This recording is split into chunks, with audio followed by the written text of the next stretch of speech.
Ben şimdi patlıcanlara geçeceğim. Böyle yavaş yavaş pişerken tazeymiş. Soğan, sarımsak. Heyecanlı bir an.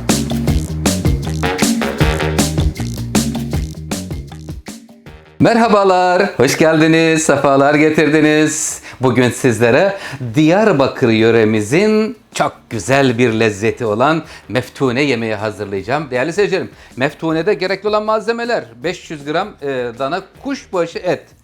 Burada 6 tane patlıcanımız, 2 kapya biber, şöyle bir tutam yeşil biber, 3 tane domates, bir baş sarımsak, 1 çorba kaşığı domates, 1 çorba kaşığı biber salçası, 2 tane soğan, pul biber, zeytinyağına ihtiyacımız var. Haydi bakalım.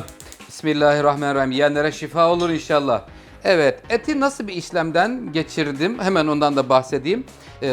Kasaptan doğranmış olarak almış olduğum eti güzelce yıkadım. Suda beklettim bir 10 dakika. Sonra tekrar yıkadım ve süzgeç içerisine aldım. Rengini görüyor musunuz? Bakın pırıl pırıl bir rengi var. Tamamen kanı filan alınmış. Kıpkırmızı, tertemiz, böyle güzel. Hijyen açısından bunlar önemlidir. Kıymetli seyircilerim, mutlaka güzelce yıkayalım. Bakın etin rengi güzelliğini görüyoruz. Hemen üzerine zeytinyağını veriyorum. Etler pişerken biz diğer işlemleri yapacağız. Yani patlıcanları soyacağız. Evet, zeytinyağını verdik. Yağ konusunda bazı seyircilerimiz daha fazla yağlı seviyor. Bazı seyircilerimiz az yağlı seviyor. Bunlar herkes kendi damak zevkine göre bir ayarlama yapabilir. Evet efendim, eti aldık. Şimdi patlıcanları soyma bölümüne geçiyorum.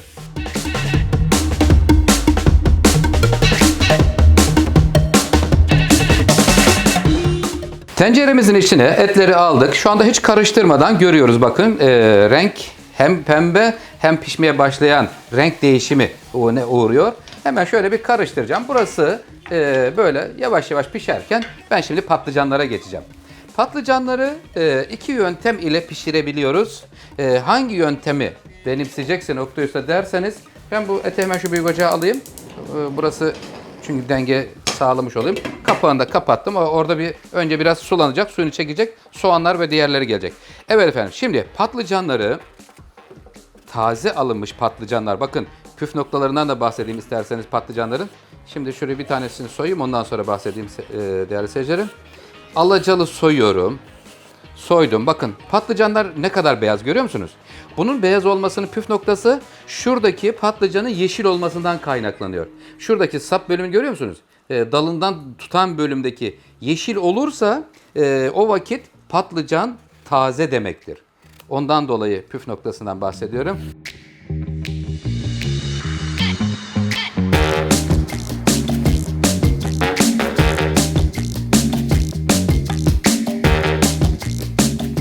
Patlıcanlarımızı soyduk. Önce uzunlamasını ikiye kesiyorum. Sonra 3 parçaya bölüyorum. Ortadan ikiye kesiyorum. Bakın patlıcanlar ne kadar güzel, çok tazeymiş. O sapları yeşillerdi çünkü. O zaman taze oluyor. Bak içleri hiç siyah siyah değil sevgili seyircilerim. Evet, burada şimdi acısını almak için hemen üzerine şöyle biraz tuz ekliyorum. Tuz ile karıştıracağım. Karıştırdıktan sonra iki yöntem var. Sizlerden hangi istek gelirse ben onu yapacağım. Yağda mı kızartayım, fırında mı pişireyim? 5 dakika süreniz var. 5 dakikalık süreniz başladı. Sevgili seyircilerim, orijinali yağda kızarmış. Ama ve lakin günümüzde herkes fazla yağdan kaçınıyor. Ben sadece bu bilgiyi paylaşacağım. 5 dakika sonra sizden gelen yorumlara göre yağda veya fırında pişireceğim.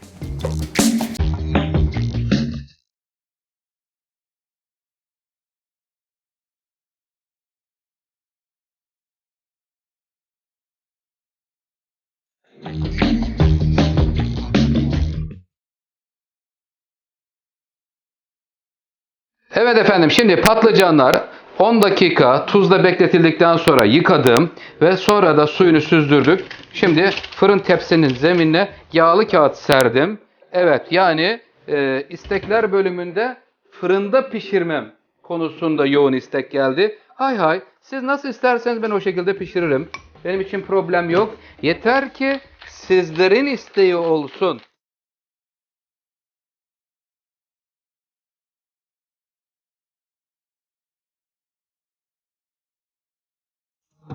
Tuzunu, karabiberini, zeytinyağını koydum. Patlıcanları güzelce karıştırıyorum. Fırın tepsisine yağlı kağıt serdim. Yağlı kağıt sermeyince patlıcanlar yapışıyorlar. Ondan dolayı güzelce yağlı kağıdını serdim ve gönderiyorum fırına. Fırınımız 240 derece. Turbosu çalışıyor. En yüksek derecede hızlı bir şekilde patlıcanların pişmesini istiyorum. Canlarım, sevgiyle gidiyor musunuz? Hadi bakalım, iyi yolculuklar diliyorum. Ana yemek olacak yemeğimiz. Hemen tencerenin kapağını da açıyorum. Bakalım Meftune'nin etli bölümünde neler oluyor. Allah'ım, bu nasıl bir güzellik. Şu güzelliğe bakın. Soğan, sarımsak, etler güzel güzel kavruluyorlar. Sıra geldi salçalarını vermeye.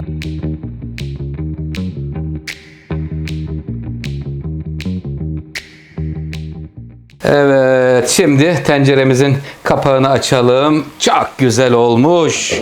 Evet, soğan, sarımsak, etler, dana kuşbaşı güzelce kavruldular. Şuradaki kavrulma çok önemlidir. Yemeğinizin lezzetli olması için. Tuz daha henüz vermedik. Hemen şimdi salçalarını da ekleyeyim. Biberlerini de doğrayacağım.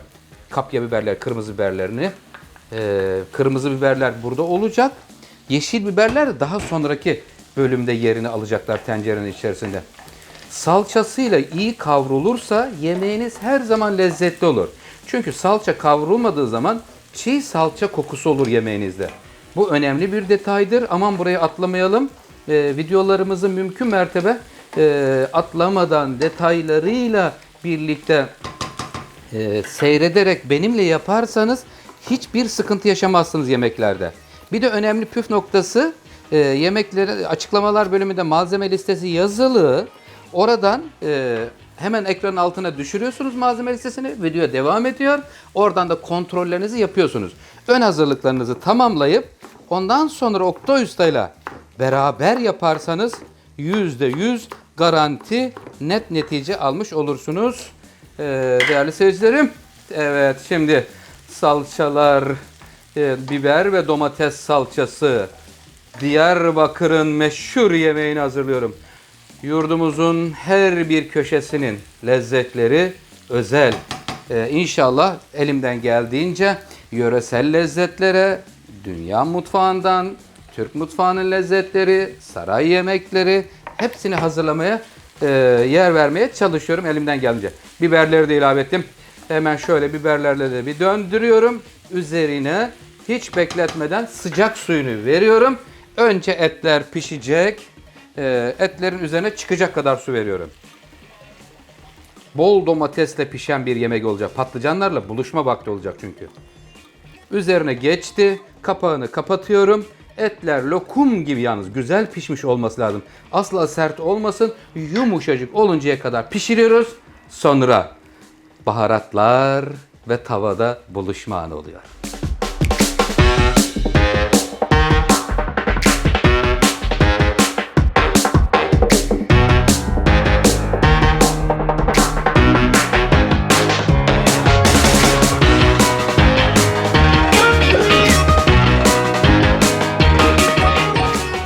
Evet efendim, şu anda etimiz pişti. Hemen kapağını açtım. Kıvamını göreceğiz. Sosu koyulaşana kadar pişiriyoruz. Şimdi tuzunu vereceğim buranın. Tuzunu, karabiberini, patlıcanlar için ayrıca tuz vermiştim. Toz karabiber ya da değirmen karabiber fark etmez. Hangisi varsa ikisi de olur. Burada şimdi burası zemin bölümü olacak. Meftune'nin. Şurasının sulu olmaması gerekiyor. Özellikle sosa binmiş hali olacak. Bakın, koyulaşmış, kıvamlaşmış. Et gayet güzel yoğun. Buraya hemen pul biberini veriyorum. Evet. Diyarbakır mutfağının güzel bir lezzeti dedik. İstediğiniz kadar pul biber koyabilirsiniz. Damak zevkinize göre ayarlayın. Evet, buraya şimdi geliyor biberler. Sırasıyla biberler gelecek. Domates gelecek şimdi. Önce biberleri veriyorum.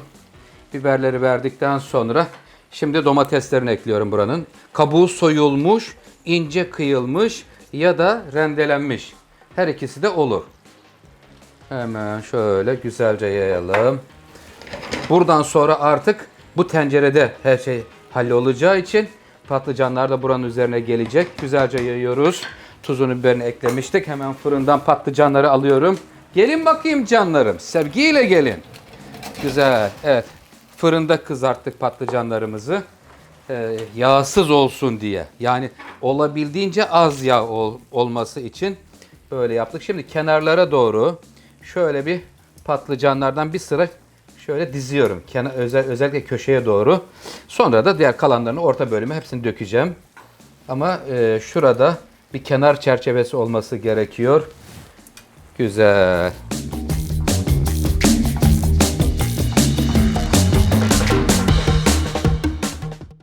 Canlarım ne durumdasınız? Evet şöyle hafiften bir sallayayım. Yerlerine otursunlar. Kapağını kapatıyorum.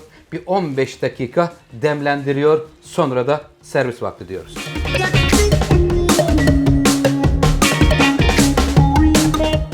Meftune yemeğimizin sunum aşamasına gelmiş bulunuyoruz.